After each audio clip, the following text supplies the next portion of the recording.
আওয়ামী লীগ ইচ্ছা করে তার বিচার প্রক্রিয়াকে বিলম্বিত করেছে এবং প্রকৃত আসামি ছিল তাদের অনেকে কিন্তু আইনের মারফতে বেরিয়ে গেছে। 2012 সালের ডিসেম্বরের 9 তারিখে সেদিন ছাত্রদল এবং ছাত্রলীগের পাল্টা ধাওয়া পাল্টা মিছিল হচ্ছিল।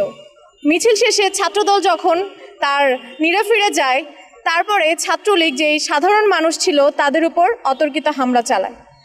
এরই প্রেক্ষাপটে এরই ফলস্বরূপ বিশ্বজিৎকে ছাত্রলীগের ছেলেরা কুপিয়ে হত্যা করে। আজকে প্রায় 13 বছর পরে আমরা তার জন্য কিছু করতে পেরেছি।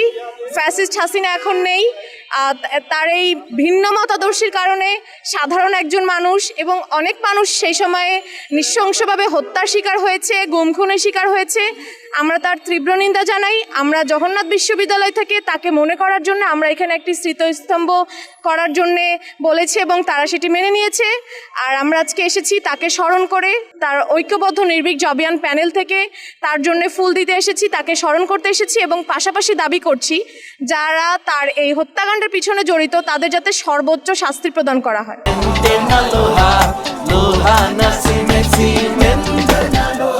পরবর্তীতে সেই ঘটনাটি সারা বাংলাদেশে আলোড়ন তৈরি করে এবং বিশ্বজিতের হত্যার বিচারের দাবিতে কিন্তু সারা দেশের মানুষ কিন্তু তখন আন্দোলন সংগ্রাম করেছিল।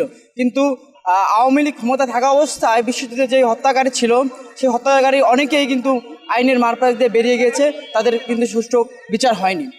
পরবর্তীতে যখন 5ই আগস্ট পরবর্তী সময়ে যখন দেশের প্রেক্ষাপট পরিবর্তন হলো, তখন কিন্তু জগন্নাথ বিশ্ববিদ্যালয়ের শিক্ষক সমিতি থেকে শুরু করে 83 ছাত্র সংগঠন, বিশেষ করে বাংলাদেশ জাতীয়তাবাদী ছাত্রদল থেকে শুরু করে সকল সংগঠনের নেতৃবৃন্দের সাথে আমরা আলাপ আলোচনা করার মধ্য দিয়ে এখানে কিন্তু একটা বিশ্বজিৎ চত্বর নামে একটা চত্বর ঘোষণা করা হয় এবং আজকের দিনে যেহেতু বিশ্বজিৎকে হত্যা করা হয়েছিল তার স্মরণে বাংলাদেশ জাতীয়তাবাদী ছাত্রদল এবং শিক্ষক সমিতি সমন্বিতভাবে আজকের এই দিনটিকে আমরা বিশ্বজিৎ চত্বর হিসেবে ঘোষণা করেছি এবং তার স্মরণে আজকে আমরা এখানে এসেছি এবং তার শ্রদ্ধায় আমরা আজকে এখানে শ্রদ্ধাঞ্জলি করেছি। আমরা সবাই তার ফুল দিয়ে তার যে আমাদের যেই তার স্মৃতিতে আমরা যে একটি ভাস্কর্য তৈরি করেছি সেখানে আমরা তার প্রতি শ্রদ্ধা নিবেদন করেছি। আমরা দেখতে পেয়েছি যে দীর্ঘ 15.5 বছর যে আওয়ামী লীগ যখন ক্ষমতায় ছিল, যেহেতু আওয়ামী লীগের সন্ত্রাসী বাহিনী ছাত্রলীগ দ্বারা বিশ্বজিৎকে হত্যা করা হয়েছিল, সেই কারণে আওয়ামী লীগ ইচ্ছা করে তার বিচার প্রক্রিয়াকে বিলম্বিত করেছে এবং প্রকৃত যারা আসামি ছিল তাদের অনেকে কিন্তু আইনের মারফতে বেরিয়ে গেছে।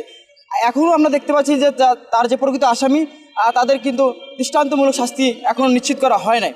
তো আমরা আমাদের এই জায়গা থেকে আমরা স্পষ্ট করতে চাই যে বিশ্বজিৎ হত্যার সাথে যারা জড়িত তাদের সবাইকে খুব দ্রুত সময়ের মধ্যে যাদের প্রকৃত আসামিরা তাদের বিচারের আওতায় আসে, সেটাই আমরা এখান থেকে দাবি করছি।